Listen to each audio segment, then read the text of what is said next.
ni Tita Maricel nung nakaraan, anong iniisip niyo? Kung anong iniisip niyo, opo, yun po. Pero bago po yun, gusto ko lang pong ipahayag sa inyo how good our God is. Amen. Kaya nga po, ngayong umaga, sabi ko kay Pastora, paano po ako magte-testimony? Kasi actually po, sa tagal ko na po dito sa church na to, dito sa Italia, first time ko pong mag-testimony. Kasi yung mga miracles na nangyayari sa akin, ang nagte-testimony po, nung naalala ko, ang nanay ko. Nung nagkaroon po ako ng cittadinanza sa Italiana, naging cittadina Italiana po ako, na kahit hindi po ako nakatira dito sa Italia, kahit nasa Pilipinas ako, hanggang nag-18 ako, nabigyan pa rin ako ng cittadinanza Italiana. That's all by the grace of God. So ngayon, ang dami pong ginawa ng Panginoon sa buhay ko, sa buhay namin, sa pamilya namin. Hindi po mabilang ang ilan na sabi, ang ilan na sa amin lang, ngunit ang importante, whenever we receive those goodness of God, those mercies of God, we lift up His name and we glorify always His name. Kaya po, sisimulan ko po ang testimony ko. Pasensya na po kayo, medyo kukwentuhan po kayo. Kasi para damang-dama nyo. Kasi kada po papasok ako ng church, kada lalabas ako ng church, whether Thursday ba, o Sunday, o Sabado, ano ba, meron na ba? Actually po, kung nagtatanong po kayo noon, hindi po kami, sa totoo lang, hindi po kami nagtatry. Talaga. Una, hindi po kami nagtatry kasi iniisip ko,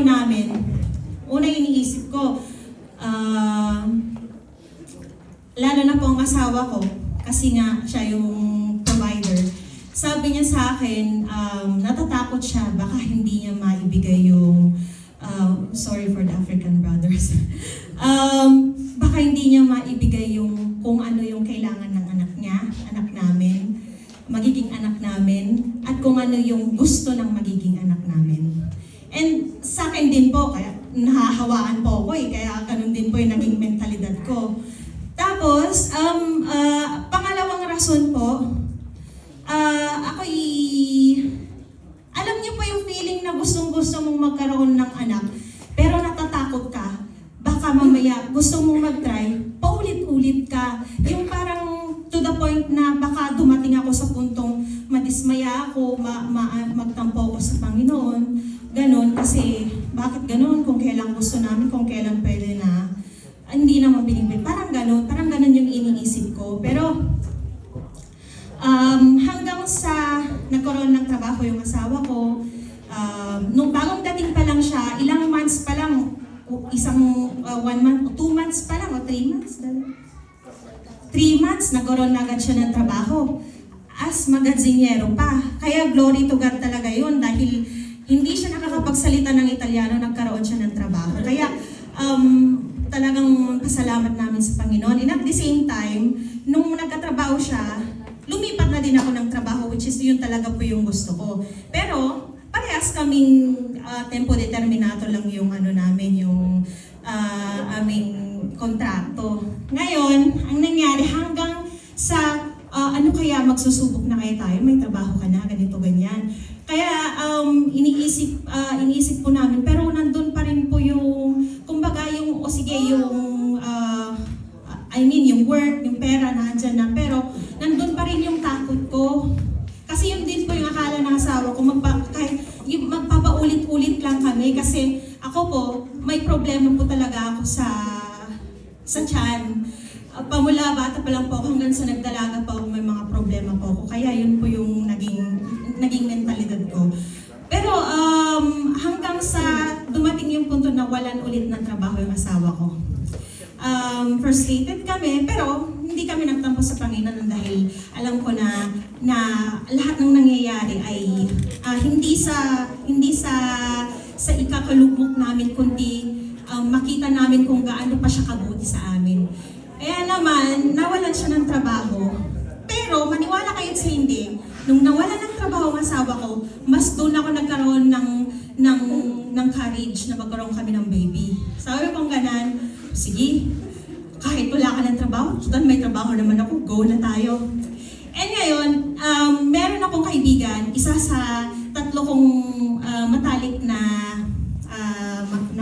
mga kaibigan. Sabi niya sa akin, bakit ba natatakot ka? Tignan mo, sabi niya ganyan sa akin.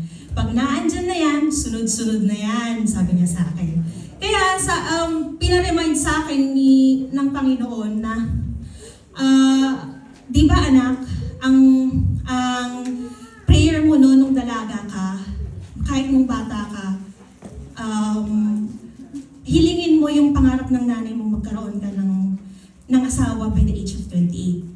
At binigay niya yun sa akin. And I glorify God for that. And ang hiling kong sumunod doon, by the age of 31, magkakaroon na ako ng anak. Di ba tanda mo yun? Yung pinaano niya sa akin, tanda mo yun? Tapos kaya nga, nagkaroon ako ng courage. Ayun nga, nagkaroon na kami ng baby, glory to God. Ang sumunod naman, nagkaroon ulit ng trabaho ng asawa ko. As in, sunod-sunod, glory to God. Kaya, nagkaroon ng trabaho ng asawa ko, di ngayon, buntis na ako. Nung magpapaalam naman ako sa trabaho ko, papaalam naman ako, bago ako magpaalam sa trabaho ko, yung kontrato ko, ginawang tempo, hindi terminato. Glory to God, kaya naalala ko, parang sasabi ng Panginoon sa akin, no, di ba? Di ako kasi naniniwala eh. Parang ganun. Naalala ko din yung sinabi ng kaibigan ko na subok na namin yan, gawin mo. So pinapaalala sa amin ng Panginoon na mag-step ka. Tulad na sinabi niya sinabi ni David na for your goodness and your mercies follow me all the days of my life. Totoo po yun. Kung natatakot kayo, mag-step lang kayo. Mag-step forward lang kayo and then ang Panginoon ang magtutulak sa inyo, gagabay sa inyo sa kung ano man desires na gusto ninyo. Kaya I praise and glorify the Lord God. And maraming salamat po for all your prayers. Sa lahat ng pagpupush ninyo. At salamat po sa prayers po ng ating spiritual parents especially. Glory to God po. Maraming salamat po and God bless you all.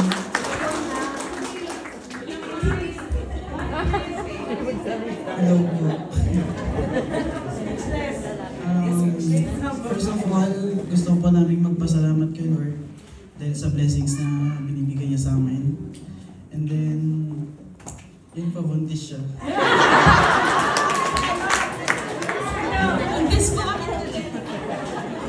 They are pregnant. Oh, well, we will pray for you. Can we all rise up and pray for them?